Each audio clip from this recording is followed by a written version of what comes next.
Tristan, Adrian, Jane, Tanya, and Jane, Joe, Ali. What's your name? Michael.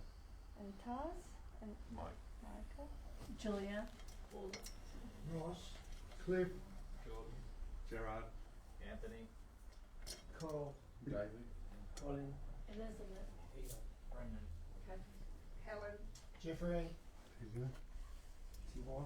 Ben. Dean. Jacinta, Yoza, Jimmy, and we have Bob. Dad and Bob. And Kat. Yes. Hi everyone. I'm not going to do any talking today because I can't talk. But I'll just open your ears for 1 second. Oh, let go. Because we want to hear you. cat'll take over and host the meeting. And it's her birthday today.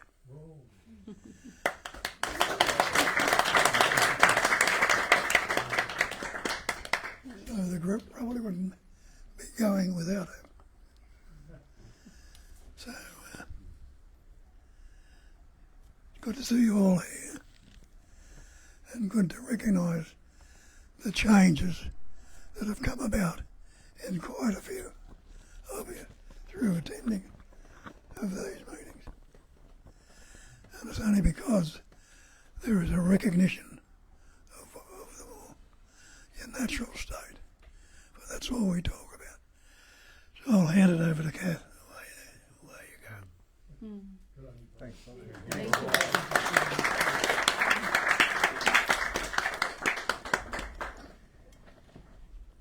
And yes, thank you again for your attendance and the beautiful presents and flowers and the video gift that I got and everything. Really, for these gatherings, these meetings is like Bob always says, is the two-way street.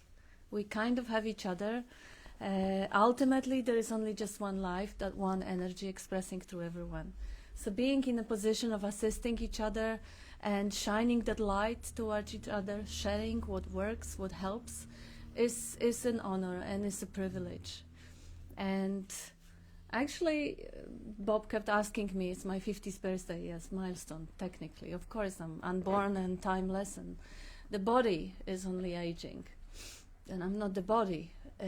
But he kept asking me for the last probably good part of a year, what do I want for my birthday? And I don't really need anything. This is the proof in the pudding, the message that penetrates through and leave you free from desires, free from wants. Suddenly what I want is what is.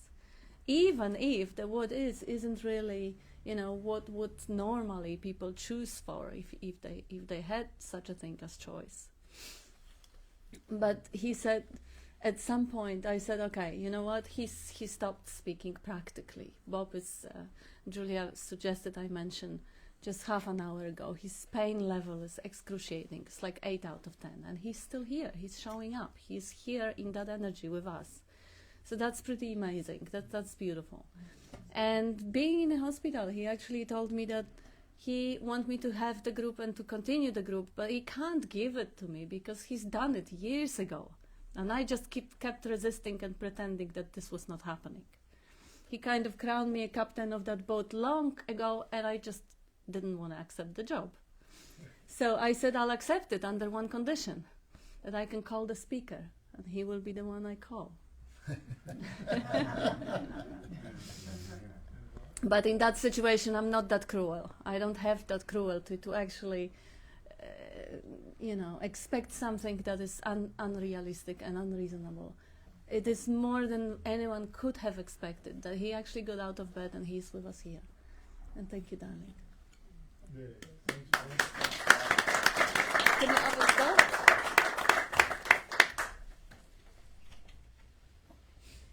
And we're going to keep it on non-duality because this is the only game in town. So It really is. This is the only thing that really matters, because when that one is sorted, everything falls into place. And even if you are in a life situation when you see the love of your life being in pain 8 out of 10, and there is a peace underlying that situation, there is a peace and there is no resistance to life. You are that life, and you agree with life that this is what life wants to experience. Who is there to object to that? Even though on the surface the dream character may be screaming and throwing tantrums, or find better and better pain medication, whatever is happening on the surface, there is that depth of the ocean in which there is peace, there is stillness. And this is incredible. This is something that probably without this message wouldn't be possible or bearable in any way that I could conceive of. And it is here. We are all here. And everyone is going through challenges in life. Life in all its diversity and all its beauty is throwing everything. It's throwing pain and pleasure, joy and sadness, darkness and light, and winter and summer, and cold and hot. And if not for that duality of life, nothing could have been experienced. So being able to see life in that broader scheme of things, that patterns in life, that the wave has to rise before it falls, so that you can experience the whole wave, so the wave can be experienced and appreciated. Now, going through those times when it's cold and dark is much easier from the perspective of life. From the perspective of a dream character, it's suicidal. It's impossible. I mean, the dream character straight away comes up with the story, and this is, again, it's nobody's fault. It's just the way the machine is programmed. The narrative mind is programmed to assist survival. It brings up dark scenarios. Oh, it's gonna get worse. Get ready, it's gonna get worse. Well, that doesn't help. Seeing from life's perspective that whatever is gonna happen is only thinking that makes it good or bad. It is just as it is. And one moment at a time, every moment is full and juicy and intense and beautiful. So that's really the invitation to find a way to disentangle or disengage or realize that the limited perspective of dream character is not your prison. It's just a temporary assumption of perspective which can be questioned, and relaxing out from that viewpoint, from that momentary viewpoint arising, and relaxing the attention completely to see the bigger picture. Or to even just relax into the nothingness, just being that nothingness, being that space which holds itself for whatever arises. That's the way to live, which is much, much, much more natural. We call it natural state. Much more effortless, much more graceful. And there is much, much more beauty and appreciation in that way of living. And the easy way to relax into that way of living is just by realizing that whatever the narrative mind is saying is not you. This is not you speaking in your head. This is just a commentary. This is just a program. So realizing that this is only part of the appearance. There is so much more going on in the head than the current story. Story about poor me, or story what they do to me, whether they love me or they hate me or whatever is the content. It doesn't matter. The life is much greater and much smaller at the same time, because in the moment, if there is no thinking, if there is no story, if there is no identity in the moment, there is just that incredible intensity of juicy experiencing, a content of experiencing. And even if it is very hard sometimes because the dysregulation, whatever the conditions of the body and the environment, is difficult to disentangle from that narrative. Again, the way of inclusion. Remember every single story you had throughout all your life about that situation, and it disappears into nothing again. It overwhelms the system. The hard drive just hangs, stops processing. So trusting that life, realizing that that life which is beating your heart, which is looking through you, is feeling, seeing through you, that is your essential nature. That life experiencing and expressing as thoughts also is your essential nature, is not the enemy. And relaxing into that life, being on the same page with that life.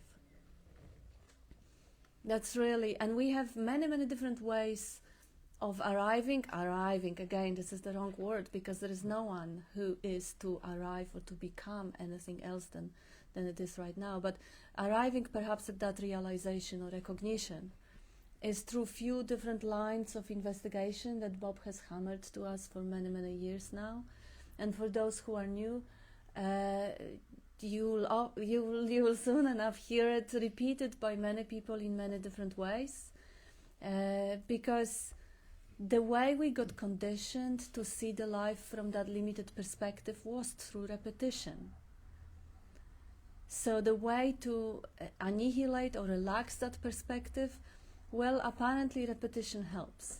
Especially what Bob just said right now, he can see people who have been coming here for many years, and he can see the incredible change. I can see the incredible change in myself. How was I before I met the guy like 10 or 11 years ago? It was just one big ball of suffering. So it is really up to everyone to walk the walk, to look by themselves, to see where the pointers are pointing, and basically to recognize what is already happening. What is already happening is singular. The experiencing is singular. The breathing is being experienced. But there is no one who does it. You can say lungs does it, but they're not entity. Breathing is happening effortlessly of itself. The same thing with seeing, with hearing, with existing, with thinking. Even thinking is singular, happening by itself. Within that sphere of seeing and hearing and thinking, there is the translation happening, where the mind divides that singular field into seer and a seen, thinker and a thought, experiencer and experience. But that only comes with the thinking, with the thought, with that artificial division coming from that overlay of the narrative. Without that narrative, or when the narrative is disregarded, everyone right now has a singular experience of pure existing, being, consciousness, bliss, or Satchitananda. That's the experience. On top of that experience then comes ideas. No, this is me, this is I don't like this, I want something different, this is not good, or it's gonna get worse, the future is dark, or I had past trauma. This is all overlaid, this is added to that singular field of experiencing, the field of consciousness. So this is really about trusting the experience over the interpretation of experience. Interpretation, as we all know, can change even with the mood through the day. Interpretation can be, the day may start horrible, and throughout the noon it can get fantastic, and my self-image can be worthless, and throughout few hours and couple of compliments can get healthy or good confidence. None of that overlay of interpretation is reliable in any way. So instead, giving it any credibility to the narrative, to the translation of the mind, trust the experiencing, the direct experiencing of the existence of being, which is undeniable, which is always here, and is here right now. And see how being grounded in that experiencing, and see how life is lifing in that experiencing. The experiencing through that body-mind machine experiences, expresses as seeing, hearing, tasting, touching, thinking, smelling. It's all singular. And then the division comes. So seeing how without the thought there is no division, without the idea that there is me doing something or the other, there is no me. Me only comes with the thought, and even if there is a sense of contraction, even if there is a sense of limitation or discomfort, realize that that is also a phenomena. Anything that can be, how you call it, like distinguished from the background, anything of any form or shape or of time bound is a phenomena. So if there is a feeling there is a contraction, I call it me. Well, yesterday, was it there? When you slept at night, was it there? Or maybe when you were watching a movie, was it there? No. If there was any moment when you were born, was it there? Any moment in time when that sense wasn't present, it means it's not it. This is not you, this is not who you are. You are the knowing of it. So realizing that knowing of it is always present, just like existence. Existence, consciousness, bliss. Bliss is confusing, because bliss is not necessarily 8 out of 10 scale in pain. But there is still no suicidal ideation happening. If anything, the body may be in pain, but and again, I hope this have changed, because we topped up the medication. You're not in that much pain now, are you? You're all right, good. Yeah, so even in the context of the dream, there are things to be grateful for, like drugs.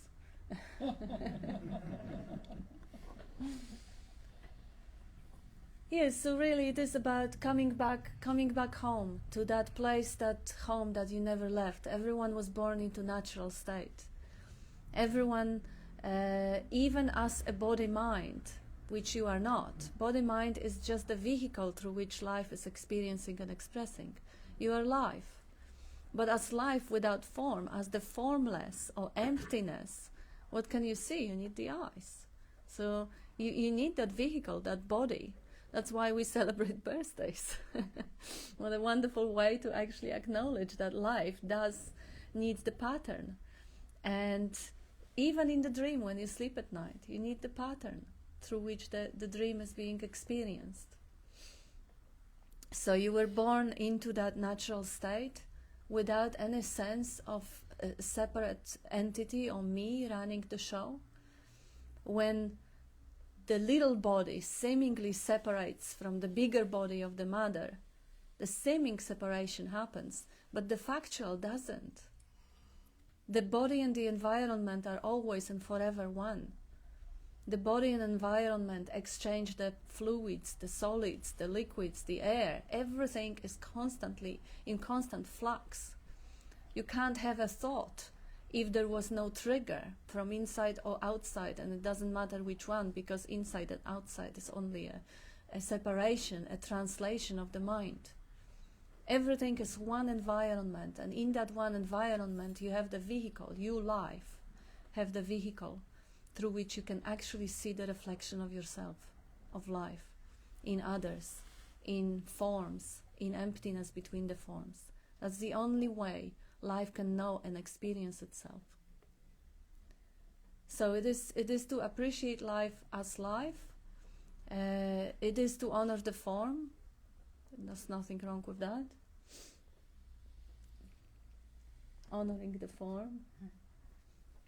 But acknowledging the form is not your ultimate, it's not your true nature. It's not excluded either. Form is part of it. I mean, as the totality, form is not excluded.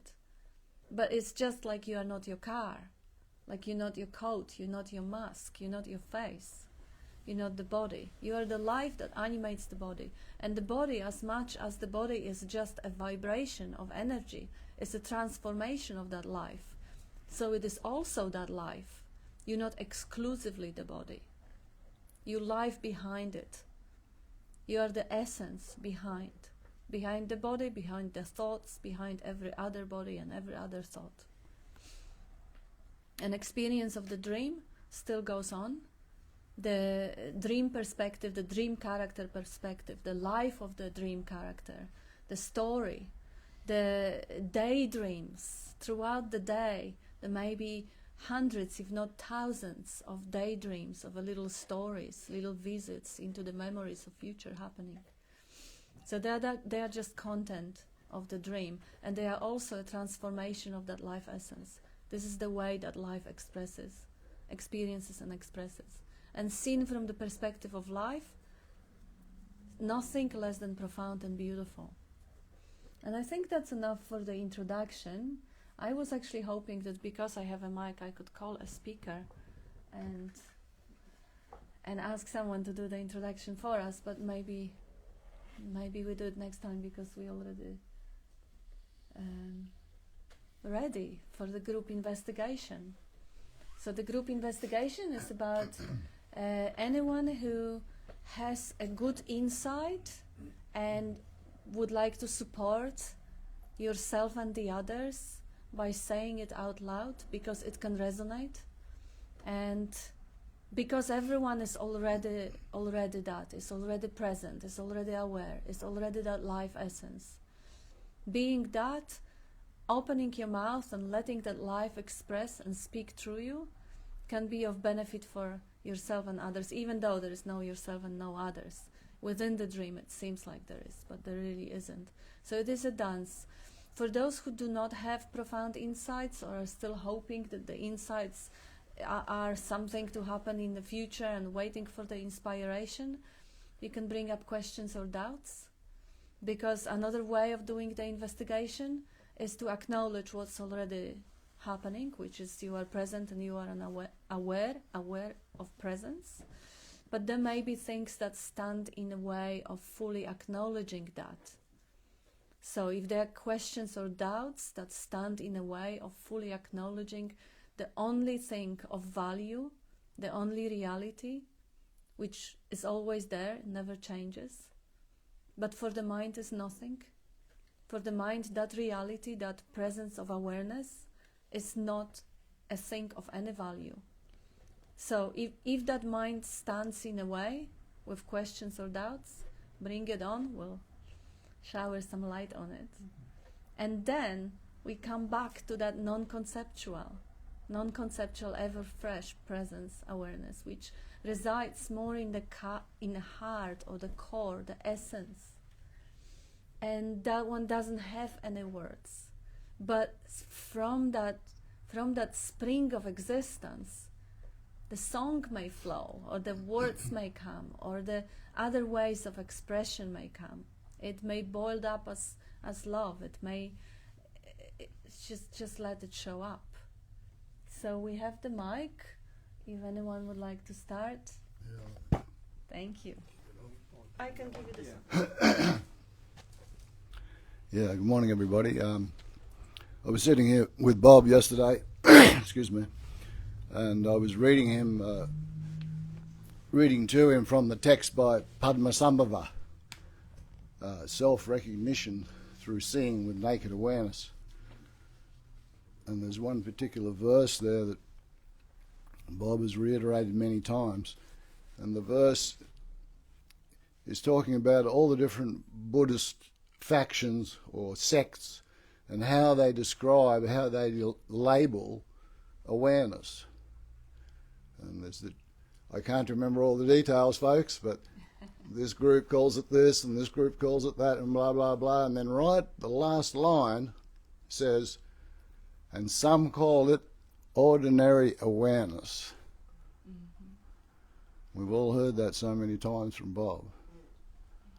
And it's a very, very direct pointer, because it is this ordinary awareness we're all experiencing right now.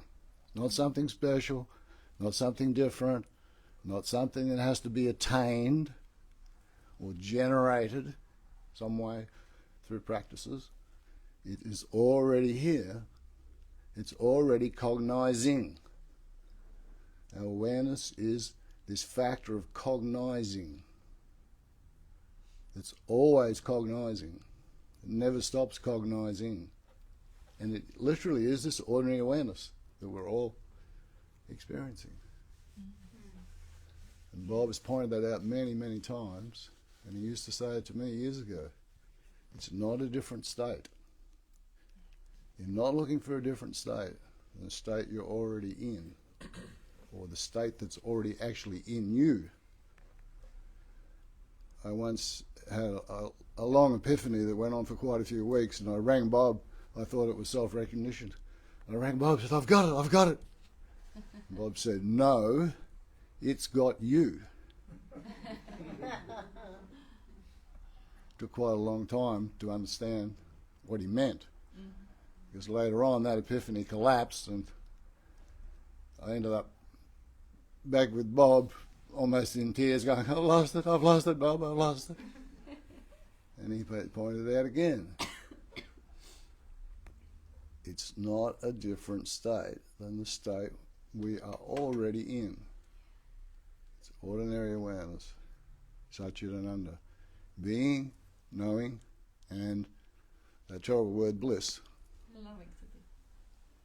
We might translate that bliss word into equanimity maybe. Use a different label. Yeah. Because the bliss one tends to get the mind spinning and going, well, I don't have that. But you are present and aware, you know that you are. We all are aware, presently aware. And it's that ordinary awareness that's being pointed to in all the meetings. That's beautiful. Yeah, thank you for that. Beautiful. It's like, it is the basic, it is the essence of the teachings. You are already that. There is nothing that you need to get. Nothing that is not already here, fully present, shining out of your eyes. It may be clouded by concepts, but it's only for imagined, one of the concepts, imagined individual, that it is clouded, not essentially. I was driving here today and just, honouring Kat for her birthday and happy birthday, darling. And I was just thinking how amazing this group is and how we're all unique expressions of the One. And, as Bob says, Satchitananda Namarupna. So, being, knowing, loving to be, name and form, so we're actually only life itself. Pure intelligence, energy, life itself expressing as one. And that was what kept coming up in the car, so I just thought I'd share that. And I'd just like to say, Nisargadatta needs to be honoured because sitting in his name and form, Bob heard him and he came back here and he devoted his life to sharing the fact of ordinary awareness, as Tass said, and all the beautiful things that Kat said were right on the money. And through Bob, we're all going to be speaking what Nisargadatta said, what Bob said. We're all going to be speaking that forever, while we're in this Namarupna, name and form, and sharing that with others. So gratitude is palpable. Thank you. Thank you, beautiful.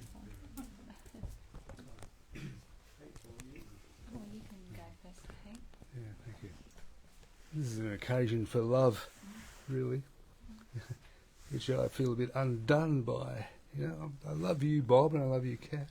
I love all of you, actually, equally, and that's just a wonderful thing. It may be an arranged kind of marriage love that comes after a long period of whatever, but it doesn't matter. At the end, we're here now, aren't we? And thank you, Kat, for your great efforts and beautiful. This form is, as Bob says, keeping it alive, keeping it going, and that's a fantastic thing, which eclipses everything else in my mind.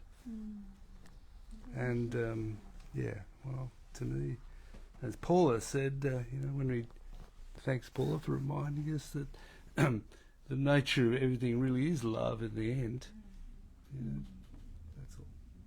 Jacinta.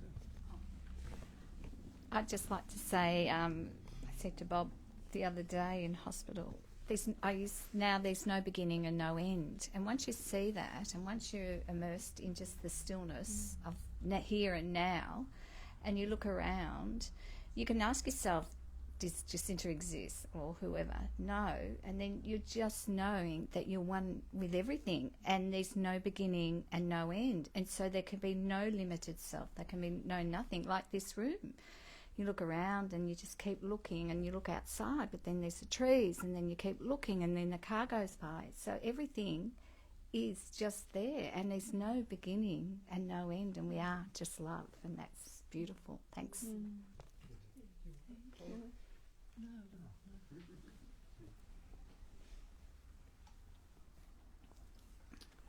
I got a couple of comments from online community.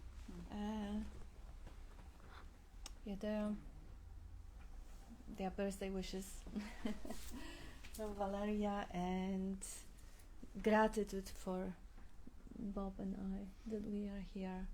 And Martin says, happy birthday, thanks for sharing life. And John David, so happy to see you, Bob. Your pointers live in my heart, as well as the devotion to the one who gave them. Love you. And Primali says, happy birthday and thanks for everything. And Mitra says, happy birthday and so lovely to see you, Bob. Missing you all. Missing you to Mitra. And Caroline says, happy birthday, beautiful cat, lots of love. And hi, Bob, this is from JC and Bobcat and friends. When free of concepts, we are no longer prisoner and held hostage by other concepts either. And a concept is spelled like concepts. 2 words. And JB says, thank you, Bob. Oops, sorry. What should I say? I just have to open it again. JB says, thank you, Bob, for the Sunday meetings and broadcasting it for all to enjoy. And happy birthday, dear cat. Thank you. And AB says, happy birthday and sending love to you all from England. Thank you. So that's it from online community. So again, we invite everyone to... What's happening? I just went like that too. Holy. Bob says when they are holding them are very holy. I have holy feet, yeah. There was spun in your sock. I'll say. Oh, please.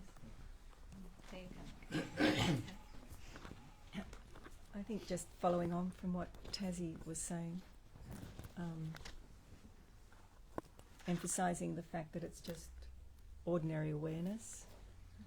And I think from here I found that quite challenging at first, because I came with all the added flowery ideas about it all, and it took some time to just drop the spiritual concepts and think, well, can it be just that ordinary? It just seemed evasive, too simple, and that can't be it after all the books that have been written, etc., all the talks, all the gurus, all the God concepts, on and on and on. Can't just be ordinary awareness. And the fact is that, sorry, there's a bit of distraction, but the fact is that the ordinary awareness is often not seen for what it is because of the obscuring conceptual limitations of images that come up so quickly and just instantly they come up, and so they take precedence and they seem to sort of create limitation. But again, what you said, Kat, I think through the repetition of hearing and then inquiring and looking, actually what's going on in this ordinary awareness, or what this ordinary awareness is, which you can't really say what it is, but it's just revealed more and more. And so, thank you for that consistency and repetition has really sort of, brought that to the fore and seen for what it is. And I really, really appreciate it. Thank you so much, Bob and Carol. Yeah, thanks very much. Thanks, Kat, and Bob, thanks for being with us once again and in the ordinary awareness or presence awareness. And, we talk about it being ordinary and we don't recognise it until we see it pointed out to the mind in this setting and other places too, I'm sure. But it's interesting that that's the scientists and the philosophers talk about the mind, and that's something that, you know, they don't like to admit it. It's something they can't explain, is how the mind generates awareness or consciousness, and thinking of all those separate minds generating such a thing. It's hard to imagine it like that, but when you see that it is just that awareness, and it's beyond the mind, it's beyond the individual mind. The mind may be a receptor to it, of course, but that awareness is throughout everything, the universe, every atom, every particle, every planet, galaxy is in that awareness or comes from that awareness. It's quite amazing. But I always sort of think about how we see other people too. Like, it seems like other people have a different perception or different motivation, and we say there really are no other people in awareness, because it is all just that. But sometimes very hard to understand that, seeing other people thinking and behaving in ways that we don't like, and yet they are us. So I'll just leave it there, but thank you both, and happy birthday to you, Kat, and it's wonderful to be here for that and celebrate with you both again. And thank you for being here. I haven't said something for a long time, but yeah, it's interesting, this awareness. It just popped up, and then I sometimes think I don't understand it, but then sometimes I think I understand it. But what came up there when everyone's sharing about love and the pattern of feelings of when things pop up in anger and sadness and all these things. And a lot of times I come to a point where I'm realizing beyond all that, it feels like love again. And then I also before felt like awareness of thoughts, awareness of feelings and sensations in the body. And since I came to Bob in the beginning, I was much more in the head, and I feel like much more now in noticing certain sensations in the body, and noticing sensations in the heart right now. For example, when I spoke about love and something's been shared, and I was like, okay, I'm not sure understanding that right, but there's an awareness that this sensation I can sense. Yeah, there's definitely a different recognition there in the feeling than the concept. So yeah, I feel like sharing that when you spoke about awareness as well, and noticing what's going on in this body right there. Yeah. Thank you, Bob and Kat, for that definitely did some bigger impact in my life to be here and to resonate over the time I've been here. Yeah. Thank you. Thank you.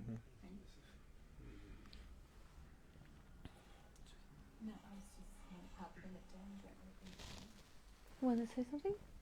No? Okay. Go around you.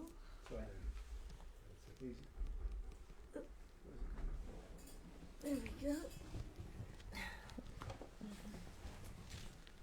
Thanks. Yeah, just I suppose following up what was said about, we're kind of given an interpretation of our conscious presence very early on, and I think that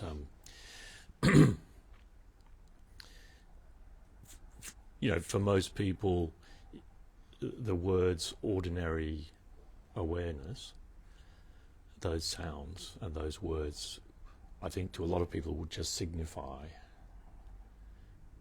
not what we're talking about. To them it would signify in their experience the explanation of consciousness by the dominant paradigm of our times, which is materialism, right? So if you say to a lot of people, it's just ordinary awareness, that they will connect that with this experience of consciousness as this kind of random chemical phenomenon inside their head. And for them, there's nothing, that won't do anything for them. Because the interpretation that we've been given, the materialist interpretation, the separate self, dualism, it fits like a glove. Like it's not like it is in the end a terrible explanation, but it fits like a glove and it works for people, and I don't think they can get free of it very easily, or it's not disentangled easily, is what I'm saying. So there's a kind of feedback loop then, right? So they have this conception of consciousness which they think is raw experience, but actually it's already an interpretation. Yes. Yeah. Right. And I think that causes a lot of blockage and problems for people, because in the end we can say ordinary awareness, but it's like extraordinary. Really, so thank you. That's my piece. Yeah, that's beautiful. It's beautiful highlight, because it kind of closes down that quantum mechanics sort of an idea of hard problem of consciousness. How is not a consciousness generated by the machinery of the electrical impulses, because when you put more of the current, the consciousness goes. Well, consciousness is just a transformation of that life force. And I love when Bob answered that question to someone, probably. That was the first talk I ever heard of his.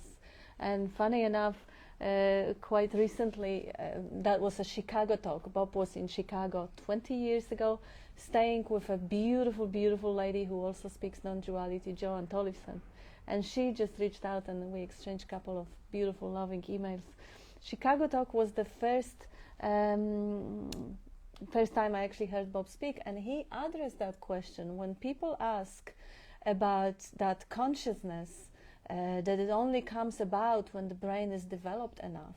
And he says, and what develops the brain?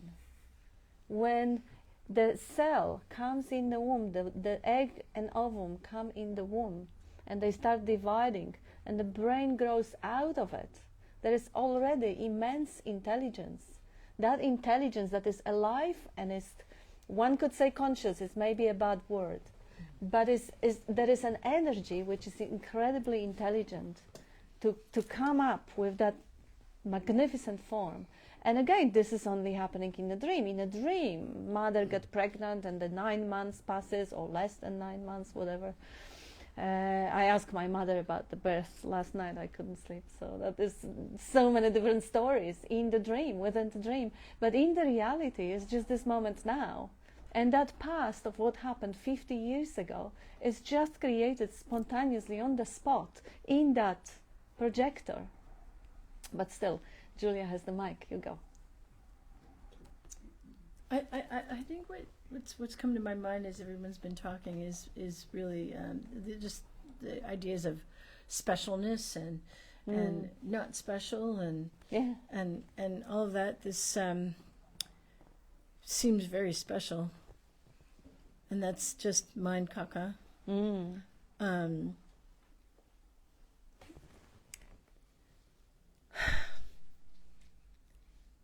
Somebody else had mentioned something about like this material world that we're in, that appears really, that just seems to be where it's going. It's about.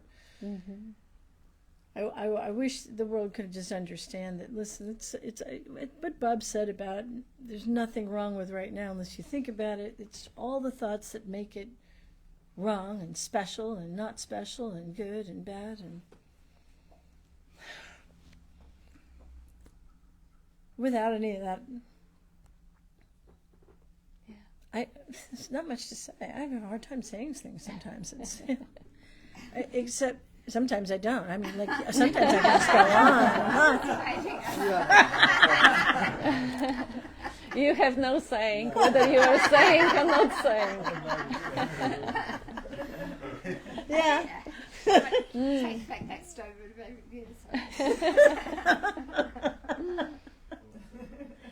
I think what I just wanted to bring up is just when you were talking about intelligence energy. I really do love that pointer, because even if you don't like the expression consciousness or awareness, can you think of anything at all that exists without energy? Like anything at all. This is just like. I don't care who you're talking to, because you got to talk to some people who are really caught up in their beliefs, and that it's fine, it's what is. But when I point out to them, like, can you think of anything at all that exists without energy? And nobody can come up with anything. All right, now can you notice then maybe that the only thing that makes that one energy higher or lower or more or less or right and wrong, better or worse, whatever, is just a thought. That's it. It's a word, and then all these words come about. It's programmed, and who does that? Nobody. It's just happening. But at the same time, it's just beautiful to be here. So, and thank you for your beautiful spiel, Kat, and that it was every time you speak, it's like listening to poetry, and the same with you, Bob. Thank you for being, even if you have no choice. I love you. Happy birthday, Kat. Lots of love here in the room with you, lots of flowers. So you're going to have a full garden, I think. So the experience here is it's just direct energetic experience, and it doesn't require anything to describe it. Like, it already is just there beyond that description, and there doesn't even need to be someone trying to work it out, sort of thing. Like, it doesn't need working out. Like, it's just already there. But I know the experience here is I've just got a deeper and deeper and deeper sense over time, which I know time doesn't exist, whatever. I don't have to speak perfectly non-dual. Sometimes I think there's an expectation, unless you say something amazingly non-dual, it's like not good enough or something like that, which is just another idea. But a deeper and deeper sense that, like, there's no one running, I'm not running the show, or there's no one running the show. Like, life is just doing, the intelligence is just unfolding everything, and it's just how much that unconscious person that doesn't exist wants to fight with it all, or tries to manage it or control it. So it's just unfolding the way it's unfolding, and so it's just seeing that it just continually seeing that thing that comes up that tries to fight with it isn't what I am. And that gets, and stuff, there's lots of mud and shit that comes through the channel. It's not like this blissed out, I'm just awareness all the time, which I am, but it's like it's all perfect. And no, there's shit that comes through, and it's coming through from that intelligence itself to bring it through, because you're not bringing it through, it's just appearing. And so that is by design, also by life, not by design, but it's life is generating that for something to be seen or transcended or whatever, or burnt up or burnt off for more light to come through. So that's been the experience here over time. Thank you. Yeah, that's beautiful, and you actually do say things perfectly. Whether you, yeah, there is no Advaita police when the energetic message behind is so clear. You know that this is the true sharing. I mean, everyone here sharing from the heart, from the experience, not repeating somebody else's quotes, not bringing up some other people's sharing, but really coming from experience. This is invaluable. This is the most precious part of this sharing, of those meetings. And how is it said? That again, Bob very often shows, every pointer can be pulled apart, because we are using dualistic language to express something that is far beyond the language and which can't be grasped and expressed. So any way of expression, there's no right or wrong really. It's the energy behind that is precious. And I'm going to include a couple of people here. We have JC says, and Jagannath says, happy birthday, and JC forgot happy birthday. And Gilbert says, every word disappears into silence. Silence is undisturbed, immaculate, and natural. Yep, isn't it? Just follow that pointer. How beautiful. Every thought disappears into nothingness and comes from there too. Zoran, happy birthday, Kat. Lots of love to you, Bob, and the whole group. Thank you, Zoran. And Padma, happiest birthday, beautiful Kat. Thank you. And Gilbert says, speaking about other people and what you think they understand or not understand is really pointless. There are no agents for consciousness. See for yourself. Great point. Yeah.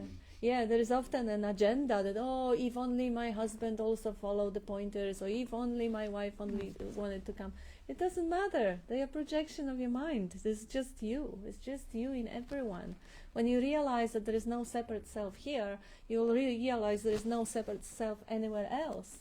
So nobody has any saying, or all agendas basically drop away. And JC says, it is all energy. That energy can't be defined.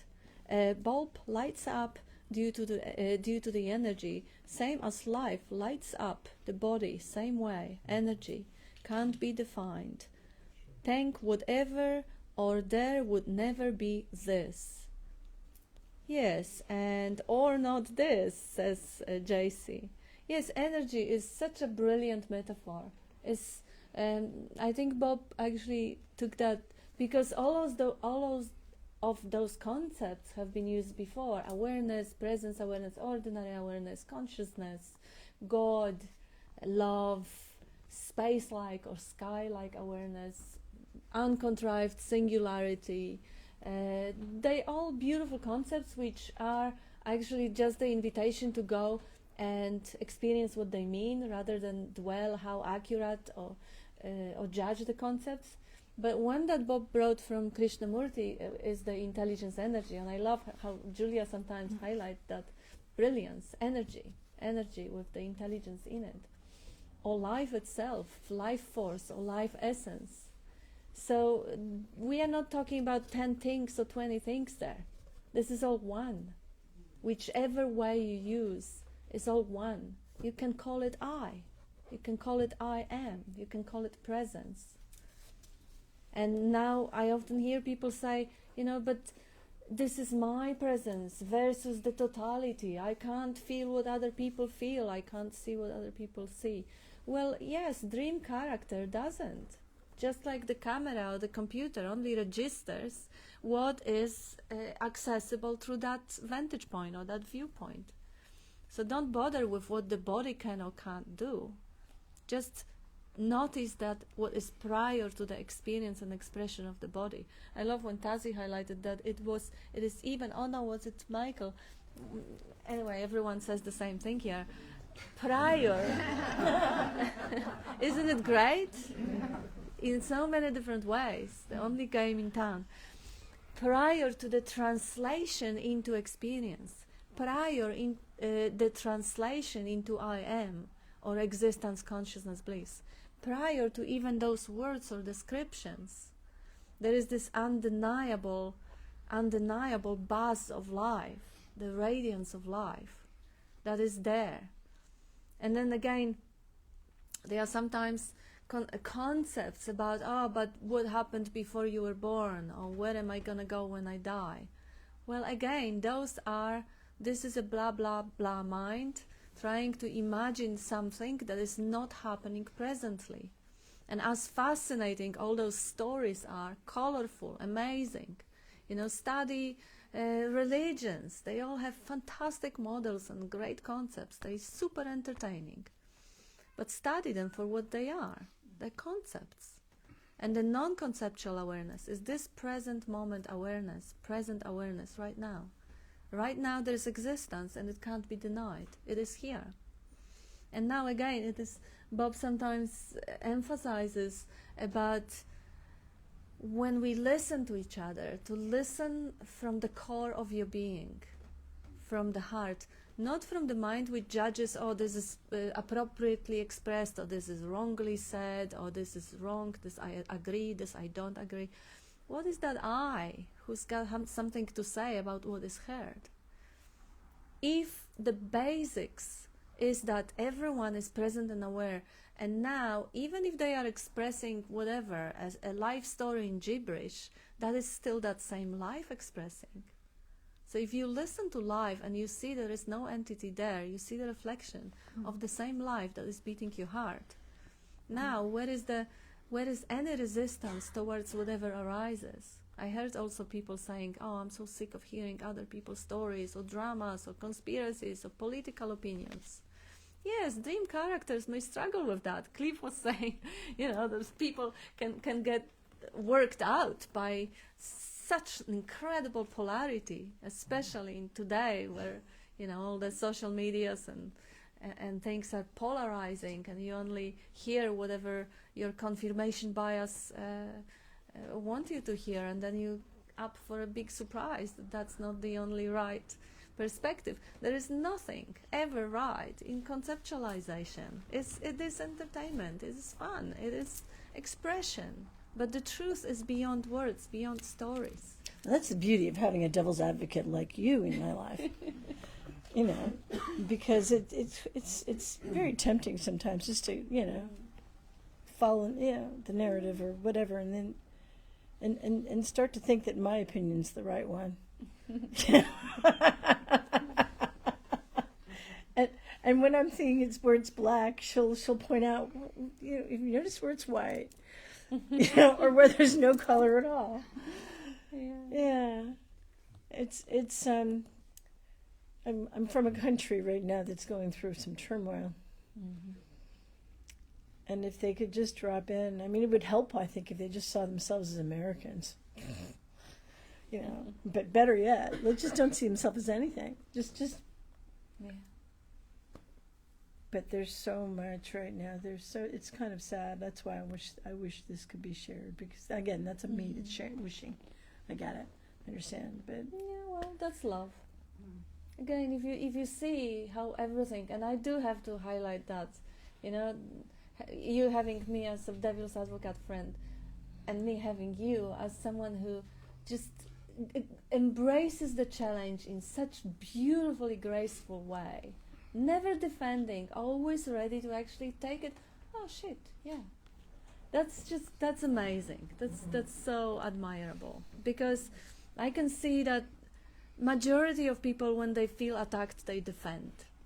And you are so beyond the attachment to your mind that even if the mind would ordinarily feel attacked, the heart can hear something else. There is love behind it, and it takes a challenge. I know the mind's full of shit. That helps. Every mind, yes. Yeah, all of it. Yes. Yeah. Love you, thank you. Love you too. And see, we have, no new comments. Well, with that state, I often reflect how fortunate I am, in the sense that, there is a lot of negativity in the world, and strife and wars, etc. And the beauty of the insights that we have here allows one to be free of that, because in a way, it doesn't really matter in the end, because everything changes, everything moves on, all bodies come and go, and the essence is no thing anyway. And in that you can just rest and feel okay, even if the world is in turmoil. Not that natural compassion, etc., arises. That's all part of it too. But there is I feel fortunate to have this understanding, in inverted commas, in the light of what's happening in the world today. It's nice to know that there's a sense of well-being. Take this stick. That it's always here. There's this well-being. It's when I'm not going into a thought about how it should be, my beliefs, you know, of what should be. When I'm not narrating and explaining or shoulding or any of that, everything, there's no thought about anything. It's just this love is always here. It's always present, and it's always accessible. Even like it's like there's moments sometimes I'll get caught up in that. Well, my husband got to hear it this morning. You hate him. Yes, I do. Okay, I'll admit it. I hate him. You know, certain, yeah. That's small mind caca too. And and it's so nice to be able to step back and go, yeah, there it is. You know, and you can see it unfolding, and it's fine. You're not doing that either. I'm looking at you like you want to say something. Bob, nothing to say. No, darling. No? Yeah, go ahead.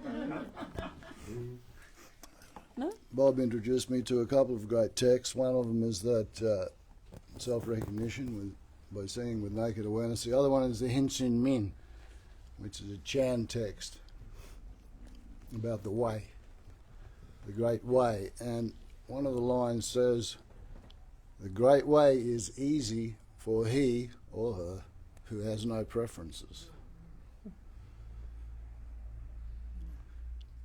Because awareness itself has no preferences. It doesn't have opinions, it doesn't have ideas. It's not happy or unhappy at all. It's a complete equanimity. Just a cognizing, free of all concepts, and it never changes. That is, it's never obscured, ever obscured. Non-conceptual awareness, concept, non-conceptual awareness, it cuts through, underlines, it is the foundation of all movement in consciousness and the mind. That's why it's called reality, because the definition we use is reality is that which never changes. And that awareness never changes.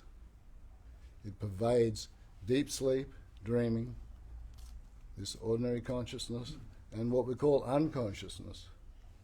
Even unconsciousness is illuminated by that awareness.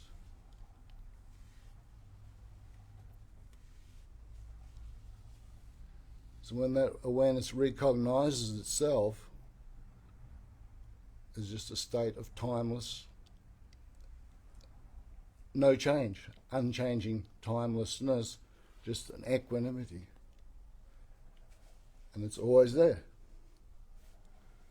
No matter how emotions play or how the dramas of the mind play, it is always cognizing. It is cognizing everything, every emotion, every thought, every idea, every sensation, every state. All of the states.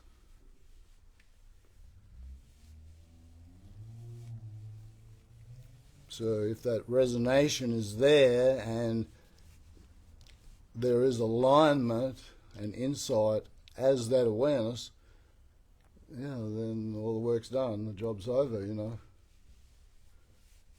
And that equanimity is timelessly here and present. It doesn't matter what arises in it, whether it appears to be good or bad or whatever label was put on it, it's totally unaffected. Knows no change of any kind. It remains unborn, even though it appears as consciousness and all the various other states that rotate. Sleep, dreaming, waking, or even unconsciousness. So, yep, that's all I want to say. Beautiful. Did you want to? No?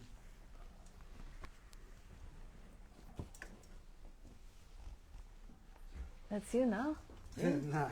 Come on. Come on. Yeehaw. like, you know, you talk about this consciousness and awareness, and if I really, really look, like I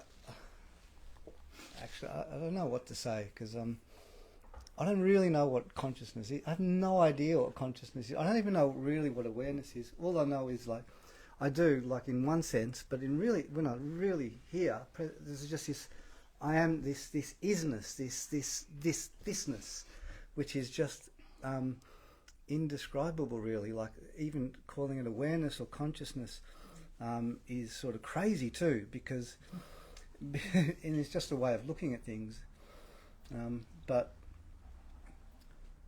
included in this isness is, like, nothing, like, is the whole universe, the whole birth, death cycle, the whole show, the whole shebang, Kat's birthday, Bob, the teaching, everything, every individual, every war, everything is inclusive in this, like, bubble of what they call life, I guess, and then it's there, and it's and there's a knowing that it's there, and it's not there really, and it's like the whole thing, the whole show is like this incredible illusion, which makes it, like, amazingly beautiful, because it's not as it's more benign. It's I don't know, like, why is thisness here? What is this? And it's like, oh, if I don't know, I wouldn't have a clue. Yet it's alive, and it seems like the only reason why it could possibly be alive is just out of love, just the expression of love. And so, happy birthday. Love you, Bob. Love you, Kat. And everyone else. Thank Love you That's too. all, you know, Beautiful. that's all I can say. And thank you for the highlight. It really is impossible to define that basic space, that screen of awareness. It is really impossible to know it. First of all, who would be there to know it as an object? Who is there to be separated, to actually embrace or know the awareness or consciousness or God or whatever it is? That is already an error in thinking, that there is a me who can know it. There is no separation between me and it. That is what you are. The life essence, the life force is your essential nature. You are the ocean. You may be expressing as a wave, and every thought is a wave, every body is a wave, every emotion is a wave. It's coming and going in that ocean. And of course the metaphor is limited, because for ocean to express anything there have to be air around it, so it is really kind of wrong. But awareness is unknowable. Trying to find God or find yourself or find awareness is impossible task. You can't find what you are. It's like the Guru Gita says, the eye can't see it. The sword can't cut it, the fire can't burn it, water can't drown it. Yes, so it is unknowable to itself. That's why, of course, it is only the story. But because it is as the field, as the whole ocean, it cannot know itself, because there is nothing outside of itself. There is a dreaming happening. And through that dreaming of being separate, of being a form, through that dreaming there is a glimpse of forms and the formlessness, which is the base for which the form can even dance, the whole grand illusion. That's and great question. Why is that even this incredible display? Well, why not? Why not? They call the God a creator, the incredible creativity of expressiveness, of radiance, of luminosity, of that life essence, how prolific it is in a way it experiences itself, and how much it can only catch that glimpse of itself through this moment, through this present awareness, through this vehicle that is experiencing and cannot deny. It's the experiencing. And now grasping, conceptualizing, this is me, this is I, and Tazi beautifully brought up, of course, all the states come and go. No state of bliss, no state of elation, no state of understanding, no state that is not present right now is worthy of chasing, because that will be just a passing state. Passing state when you eat the cake, passing state when you have a birthday. That's not it. That's just a phenomena. It is a stateless state. Is a space in which all states are included and transcended. Is that which never changes, and is that which is present right here, right now, and has been present all throughout every state, experienced and conceivable and imaginable. Is a base, and there is no one who is not aware of that right at this moment. Everyone is already fully aware of that existence, of that life force. And if you don't see it as the only meaningful, valuable thing, that's probably because there is some good story running in a way. You don't see the screen because the movie is so attractive. But even if you never see the screen, because that movie will always be so attractive, or so dreadful, so dramatic, doesn't matter which one is it, well, you are untouched. You are invincible. Even if you believe you are the character on the play that is having a bad trot, a good guy having a bad trot, even if that belief is there, well, in essence, nothing ever happened. And Julia, you have the mic.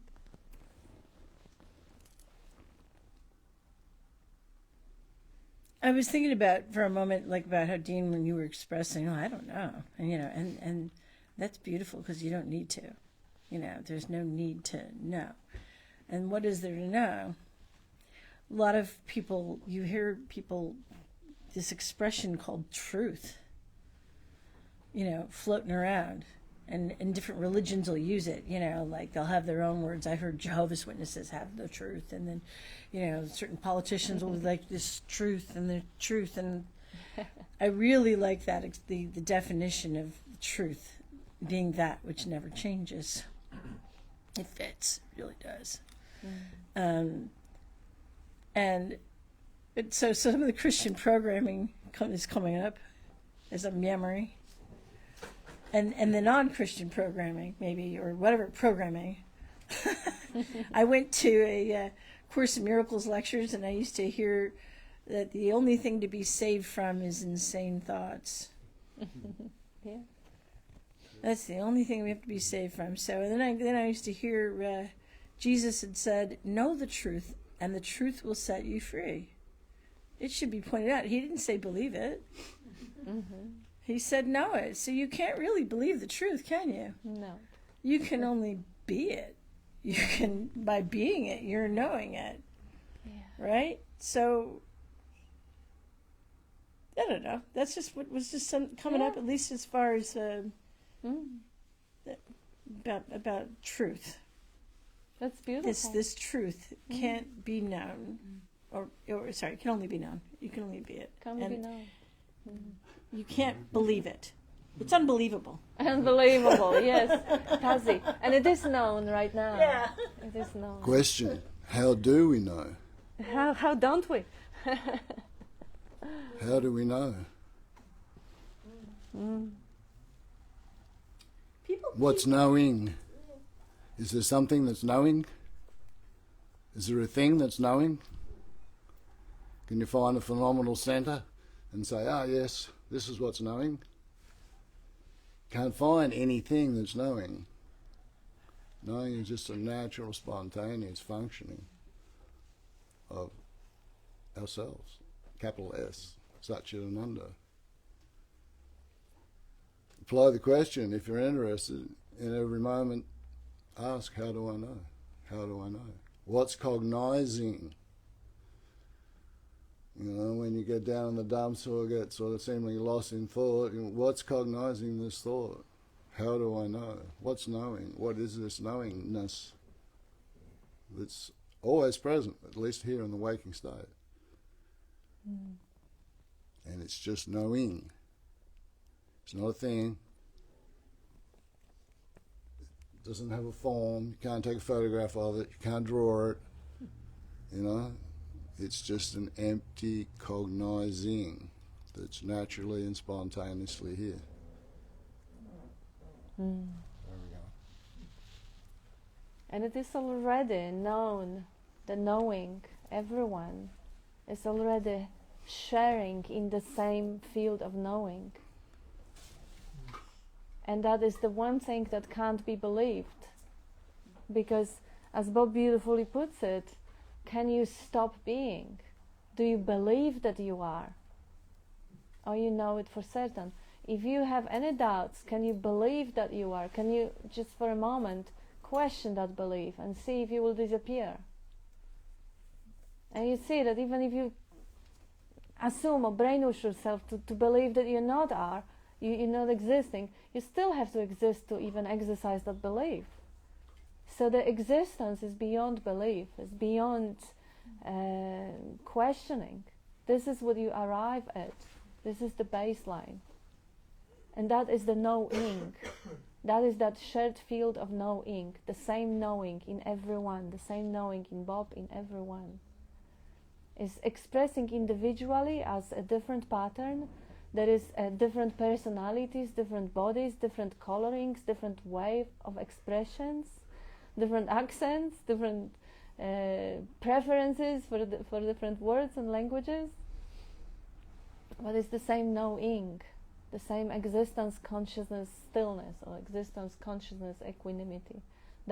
And those are not three things, the three aspects of that oneness, of intelligence, energy, or presence of awareness. So it is described through the aspects, because in every religion and in every tradition, to just highlight the love and the greatness and the beauty of it, it is expressed as something magnificent. Like Christianity, Julia mentioned, omnipotence. Omnipotence. God is omnipotence. It is absolutely all power. All power. The power to look out of your eyes, the power to think, the power to build civilization, to destroy civilization, the power to cure cancer and to give cancer. And is energy another word for power? Yes. You're turning off the power, you're turning off the energy. Yeah, yes. And can you find anything, anywhere, where there is no energy? Yeah. Isn't that present everywhere? Mm. It's in everything. It's omni. It doesn't mean some or most. It's in everything. Sorry. No, sorry. I should. No, good on you. Happy birthday, Kat. Thank you, Ross. And thank you, Bob, for sharing with us week after week, year after year, non-stop. Like Muhammad Ali, you keep coming back. John Farnham. Boring. What? Boring. Boring? Pouring. Bhishma. Nisargadatta called him Bhishma. Indestructible. Pouring out. I also appreciate what Dean said about it's pretty crazy. When you really analyse it, it's all pretty crazy. It's a mad appearance sometimes. And someone said that the madman, the lover, the poet are in imagination all complete. And a madman recently got elected to high office. But because one plays many parts, you can't just say that you're just one individual aspect, because you see the world, and we all see the world from many different perspectives. From, the first thing we see from the eyeball is space. If we look the other way, we could see a cell. We would look like cells, or further back atoms. And the other way, our appearance would be like a planetary system or a distant galaxy. It just depends on how far you look. But who I really am is everywhere. So its appearance is completely without limit.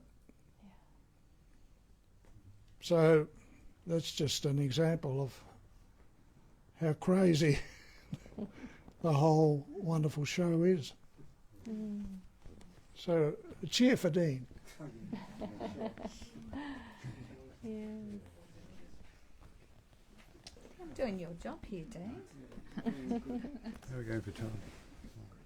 5-2. Yeah, everything is that in the end. Doesn't matter what you want to call it, does it? Everything is that. Yeah. That's your message, little Bob. Mm-hmm. All is that. Yeah. Can't not be that. Yes, that's right. We all knew this in the end, didn't we? Oh shit, I know what that is. You know, then you start to crystallise and move away from it all the time, and dissolve again into the solution of I am that. Everything is that. And it's just so bloody simple. And intelligence energy, or God's just speaking the whole time. It's not us, it's just intelligence energy that's speaking through all of us. And that's the beauty of it, really, isn't it? Absolutely, yeah. Recognizing thee in all thy ways, and he will direct your path. So recognize that everything is that one life. Omniscience, omnipotence, omnipresence. Thank you, Kat and Bob. I have a secret about life, that there's no secret. And it's great for me to hear all these traditions have to do something, and it's great to hear I don't have to do anything, nothing to do, nowhere to go. Just this clear seeing. It's just a clear space here that's there, a clear space, and it doesn't do anything. It's just clear all the time.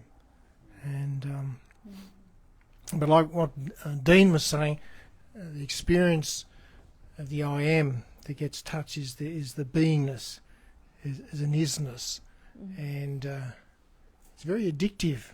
This isness, this livingness, and it goes on and till it just will end, and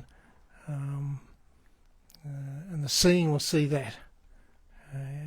Thanks. Anyone else want to? I have. JC says the kicker is that energy can never be known as that is what you are. If it's known, it's not known, and if it's not known, it's not known. Never to be known. No one home.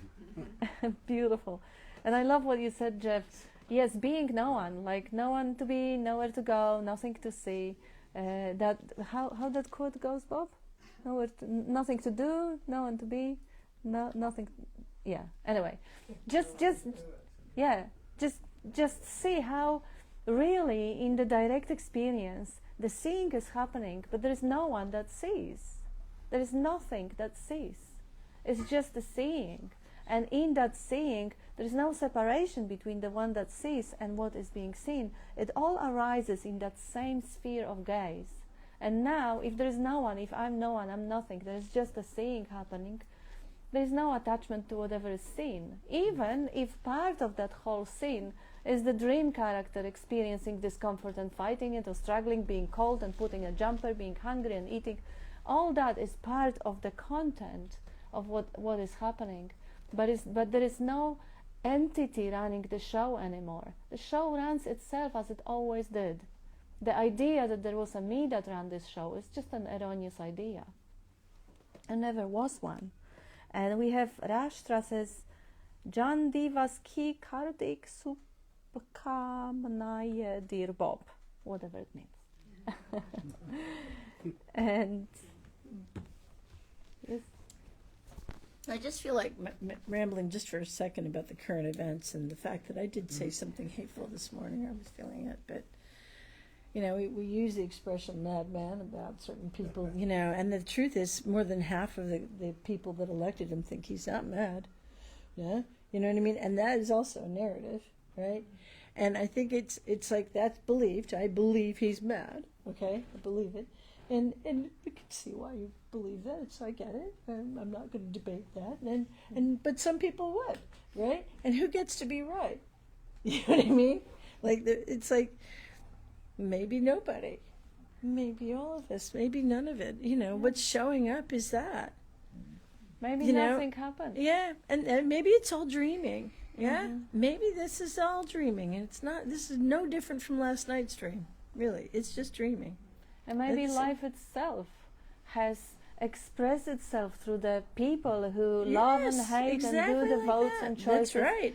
So it is a self-organizing universe that puts some people in some positions and other people in other positions. And who?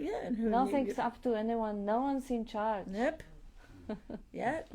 Trusting life. You know, and I love again Bob's metaphor about civilizations rising and falling. The whole civilizations. We are talking about the tragic events, political events, which may be viewed as tragic, or even wars where thousands of people. How about the whole civilizations rising and falling? How about species being driven to extinction? All of that is life living on life. And from life perspective, there is nothing wrong. Yeah, I think that like when we're getting really upset about this, I think what's happening is a belief. Okay? There's a believing or a shoulding. It shouldn't be this way. It's believed it should be this way. Yeah. It's just nice to be able to like, kind of, oh yeah, there it is. Caught it. You know, when it's seen through, you see the BS, the truth reveals itself. Bob used to say that even if the world blew up, even if the whole world blew up, nothing would be lost. Yes, yes. It wouldn't be a world anymore, but it wouldn't be a world anymore, but nothing would be lost. Yeah. Energy can't be destroyed. Energy can only change form, but it can't be destroyed. And you are that energy. You may be changing form. There may be no human consciousness or human story available in that field of energy. But the energy is untouched. The sky-like awareness, space-like awareness, untouched. And it's vibrating, moving, dancing. Happy birthday to you. Happy birthday to you. Happy birthday, dear Pat. Happy birthday to you.